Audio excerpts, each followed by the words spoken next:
She's America's sweetheart, the rhinestone queen, the woman who turned heartbreak into hit records and poverty into a billion-dollar empire. For decades, Dolly Parton has smiled through every rumor, laughed off every question, and kept her private life locked tighter than the gates of Dollywood itself. But her sister?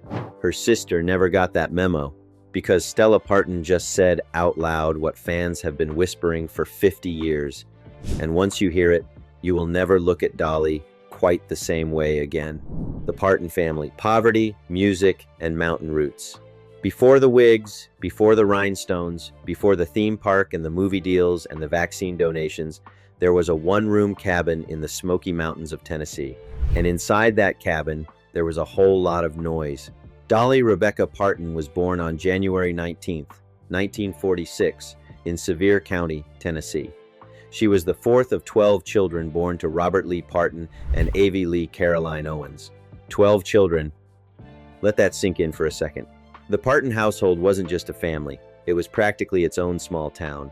Robert Lee Parton was a tobacco farmer and construction worker. He worked hard, he loved his family, and by all accounts he was a decent man, but he couldn't read or write. He signed his name with an X. Dolly has never been ashamed of that fact. She's spoken about it openly and with tremendous love. Her father's illiteracy is actually one of the reasons she founded the Imagination Library, her famous book gifting program that has donated over 200 million books to children around the world. If that isn't turning pain into purpose, nothing is. Avie Lee, Dolly's mother, was the musical one. She sang old Appalachian folk songs, hymns, and ballads around the house. Dolly has said many times that her mother's voice was the most beautiful sound she ever heard growing up. That voice planted a seed, and in the mountains of East Tennessee, with no television, no money, and precious little of anything else, music wasn't entertainment, it was survival. Dolly started singing in church at the age of 6. By 7, she was playing a homemade guitar fashioned from a mandolin and 2 extra strings her uncle had rigged together. By 10, she was performing on local radio. By 13, she had recorded her first single. She was performing on the Grand Ole Opry stage by the time she was 13 years old, and backstage she ran into Johnny Cash, who told her to follow her dreams. Not bad career advice from a man in a black suit. But here's the thing people forget. Dolly didn't grow up alone in this dream.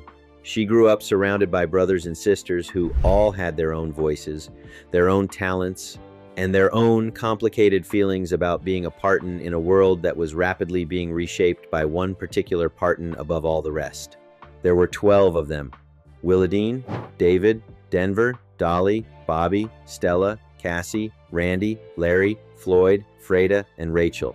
Some of them went into music, some stayed home, some found their own spotlight. And one of them, one particular sister, spent most of her adult life saying the quiet parts out loud. That would be Stella.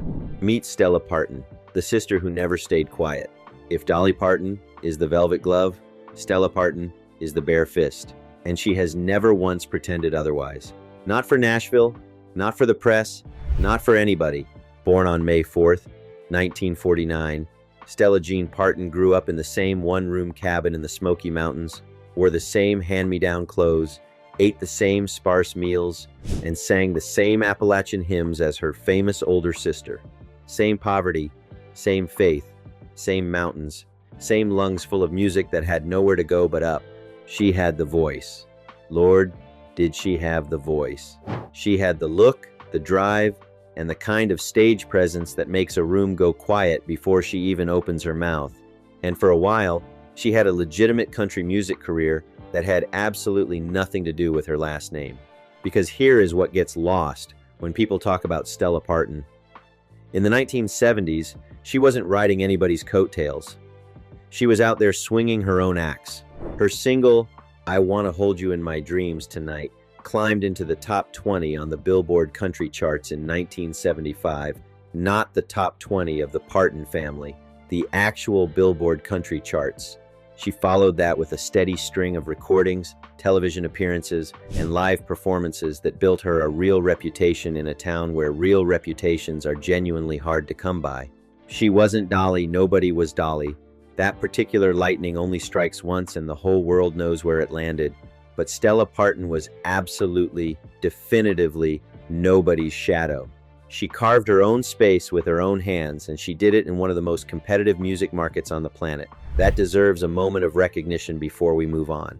She has said in interviews over the years that there was never jealousy between her and Dolly growing up, that the family was too close, too tight, too bound together by shared hardship and shared faith to let something as unstable as fame drive a wedge between them, and by most accounts, that holds up.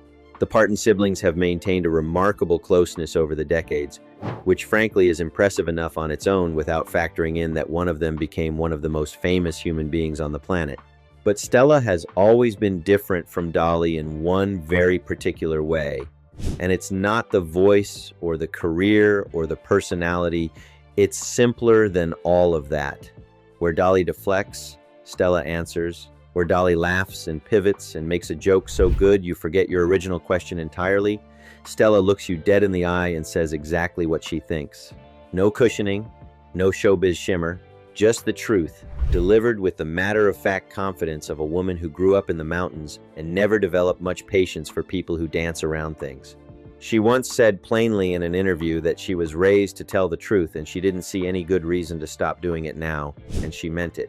She has spoken candidly about growing up poor, about the specific exhaustion of building a career in a town that kept expecting her to either become Dolly or quietly admit she never could be.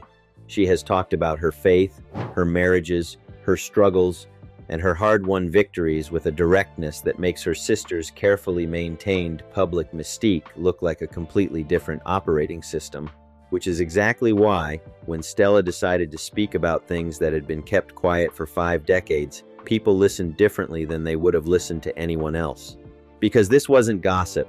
This wasn't a tabloid source or a bitter former colleague or someone with an axe to grind and a book deal waiting. This was a sister, one who was there, one who saw it, one who has spent her entire adult life telling the truth even when the truth was inconvenient, uncomfortable, or both. And what she said about Dolly cracked open a story that Nashville had been quietly sitting on for the better part of 50 years. But to understand what Stella confirmed, you first have to understand the story itself. And that story doesn't begin in a Tennessee cabin. It begins on a Nashville stage, under the bright lights of a rhinestone empire that one very powerful man built, and that one very determined woman eventually had to escape. The Porter Wagoner years. What really happened? If you don't know the name Porter Wagoner, here's a quick lesson in country music history. Porter Wagoner was one of the biggest stars in Nashville from the 1950s through the 1970s. Tall, blonde, and absolutely drenched in nudie suits covered in rhinestones and wagon wheels, he had his own syndicated television show, The Porter Wagoner Show, that aired in over 100 markets across America. He was a certified country music royalty. In 1967, Dolly Parton was 21 years old and freshly arrived in Nashville with a guitar, a dream, and about as much industry clout as a barn cat. She had some recordings out. She had talent that made people stop mid-sentence when she sang, but she needed a break. Porter gave her one. He hired her to replace Norma Jean as the female vocalist on his show, and what followed was one of the most creatively explosive and emotionally complicated partnerships in country music history. Together, Porter and Dolly recorded a string of duet albums throughout the late 1960s and early 1970s. They won a CMA award for Duo of the Year. They toured together. They performed together on television every single week. To audiences across America, they looked like the perfect country music pair. Warm, charming, professional, almost like family. Almost. Behind the scenes, the relationship was something far more turbulent. Porter Wagoner was also Dolly's producer, her manager, and in many ways her gatekeeper. He had enormous control over her career, and he was not shy about exercising it. As Dolly's own songwriting and solo recordings began to attract serious attention, tensions between them started to build. She wrote, "I Will Always Love You" specifically about leaving Porter, not about a romantic relationship ending, about leaving her professional partner and mentor behind as she stepped into her own spotlight. That song, which she recorded in 1973 and which became a #1 hit, was her goodbye letter. Her resignation notice, set to one of the most gorgeous melodies ever written. Dolly has said this publicly. She's explained the context of that song in interviews many times. But she has always been careful about how much she reveals beyond that. Careful about the nature of what Porter truly meant to her.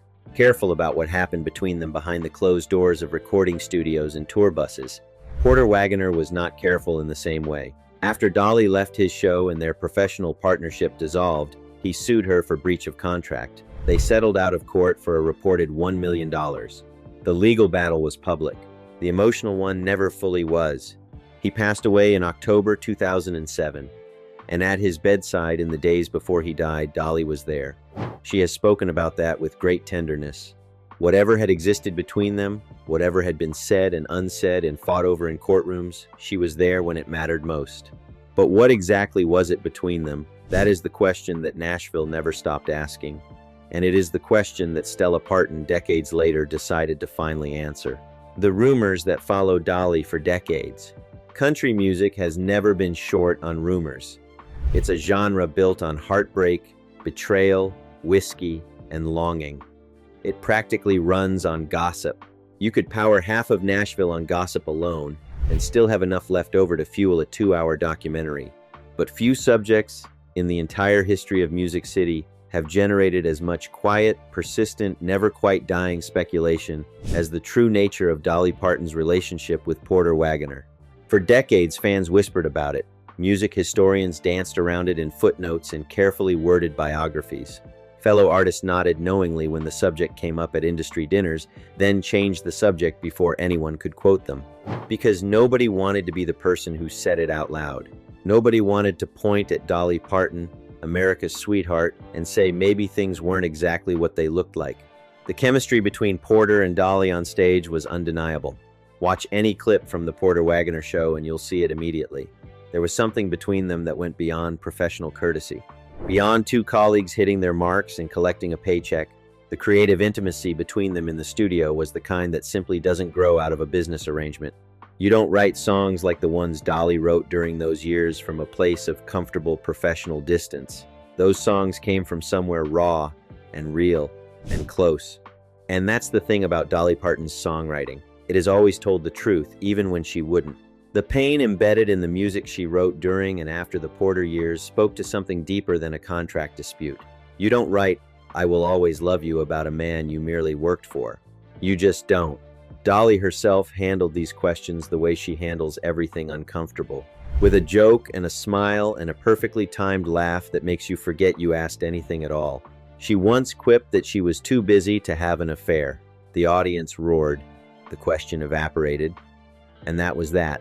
It's honestly one of the most impressive skills she possesses, which is saying something for a woman who can also yodel. She deflected for 50 years. And it worked.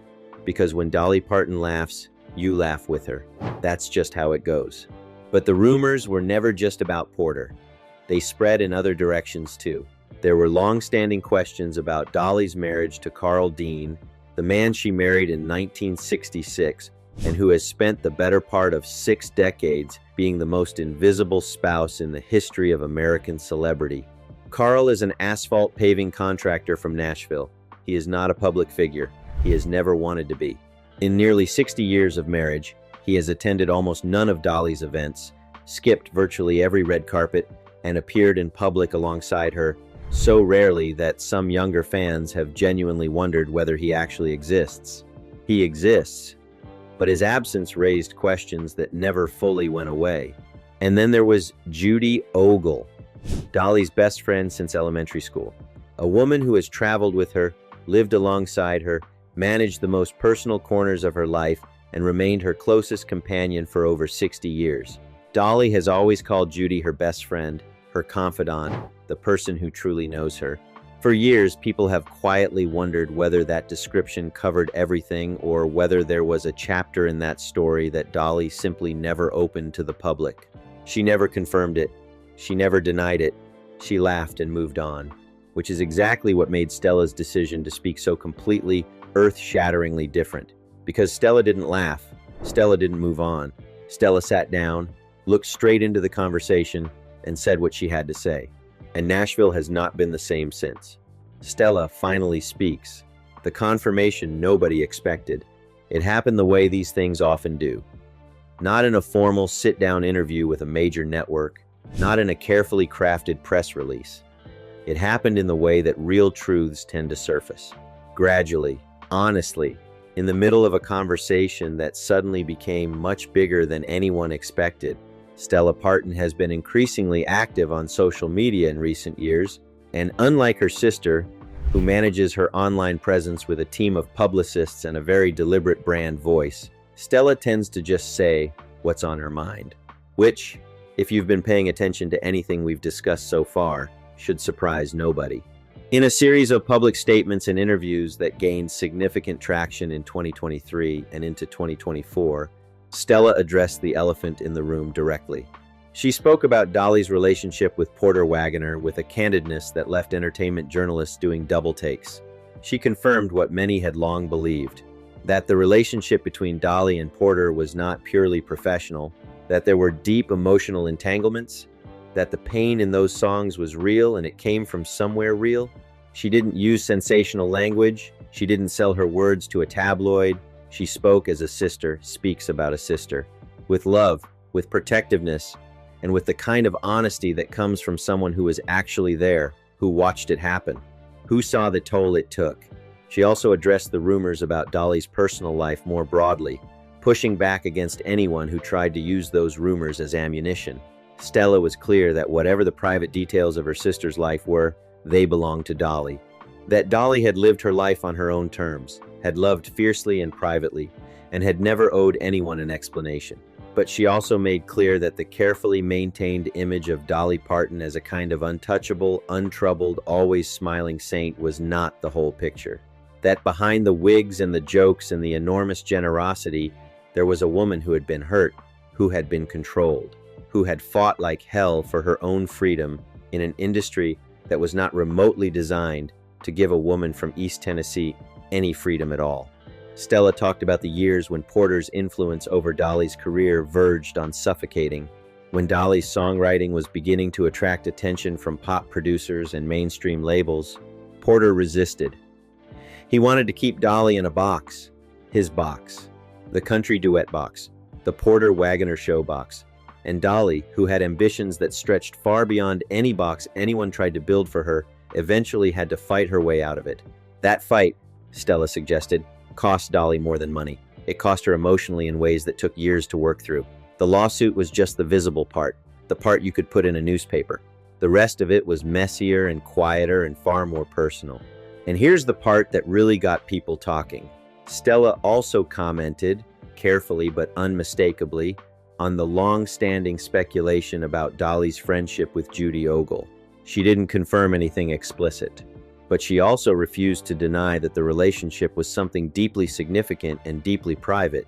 She said, and I'm paraphrasing here, that Dolly had always known who she was, that she had always lived according to her own truth, and that the people who loved her had always respected that, full stop.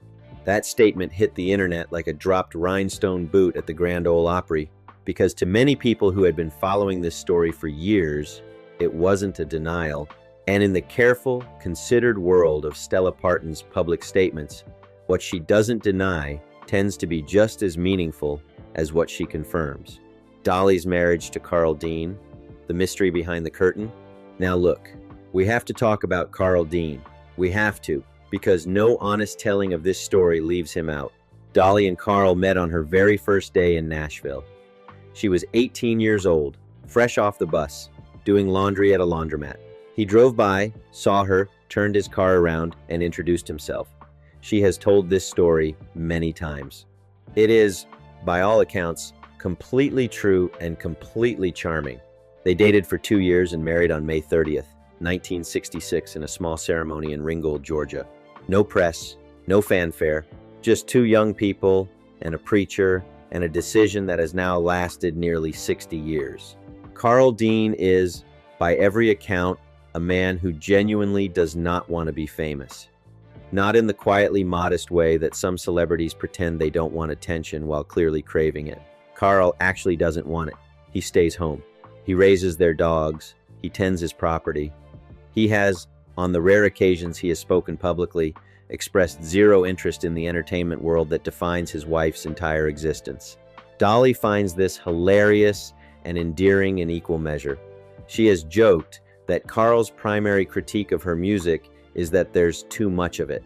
She once said he told her, "Dolly, you've made enough songs, come on home." Which, honestly, is the funniest thing anyone has ever said to the woman who wrote Jolene. But Carl's invisibility has always made people curious. In an era when celebrity spouses are practically required to exist on Instagram and attend red carpets and give interviews about their feelings, Carl Dean has done none of it. For nearly 6 decades, which raises a question that some fans have never stopped asking. Is the marriage real in the conventional sense, or is it something else?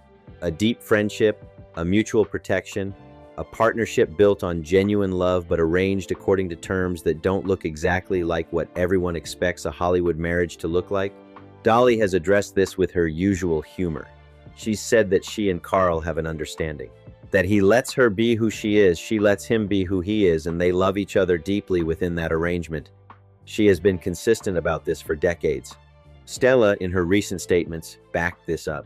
She said that Carl and Dolly's relationship was real, that Carl adored her sister, that the love between them was genuine and had held through enormous pressures that would have destroyed most marriages.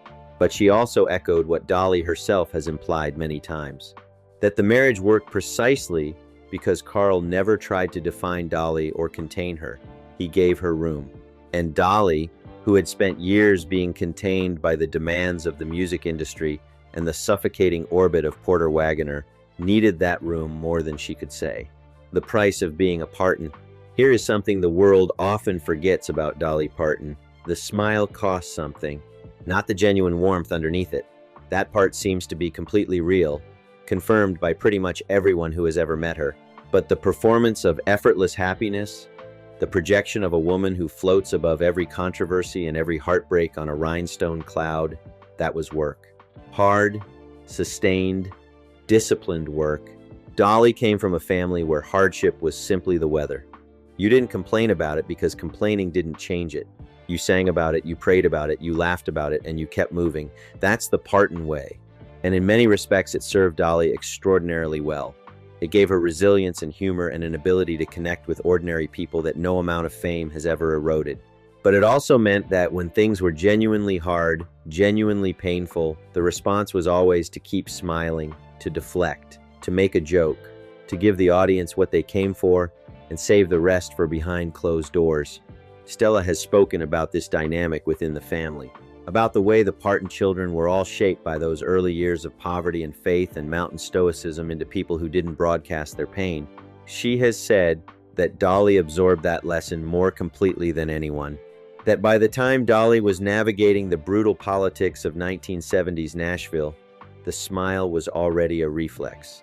What it covered was a woman who was fighting for her creative freedom, her professional independence, and her right to live her personal life on her own terms in an industry run almost entirely by men who had very specific ideas about what a female country star was supposed to be and do and say.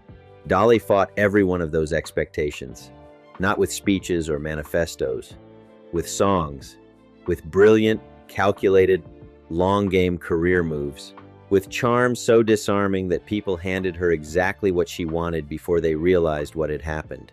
She didn't just survive Nashville, she eventually owned it. Literally, Dollywood. Her theme park in Pigeon Forge, Tennessee, sits on the land her family came from.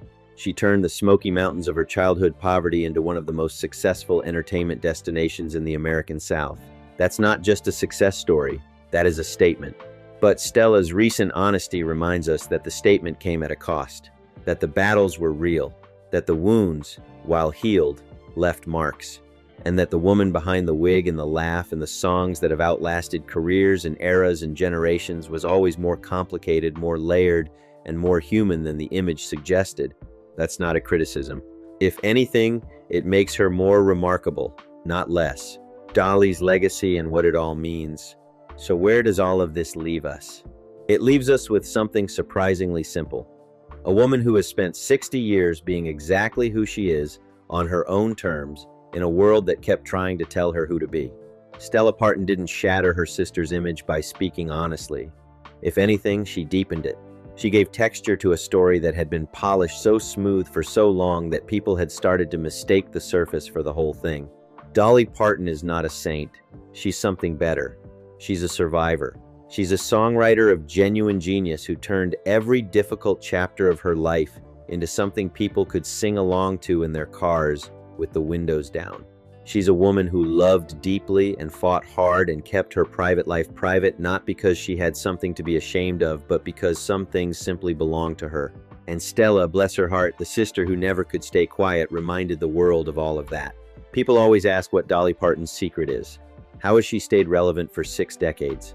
How has she remained one of the most beloved figures in American culture through every era, every trend, every seismic cultural shift? Maybe the answer is simpler than it looks. Maybe it's this. She always knew who she was, and she never, not once, let anyone else decide for her. Not Porter Wagoner, not a record label, not a courtroom, not a rumor, not a reporter, not the weight of a legend that could crush most people if they let it. Not even the quiet parts that everyone suspected and that a certain sister from Sevier County, Tennessee finally decided to say out loud. Dolly just kept going. Rhinestones blazing, smile locked in, heart wide open. And if that's not country music, I don't know what is. If you've made it this far, you clearly love a good story just as much as we do. Let us know in the comments below. What did you always suspect about Dolly that you never heard anyone say out loud until now? And make sure you like, subscribe, and hit that bell, because there are a whole lot more stories like this one waiting right behind the curtain.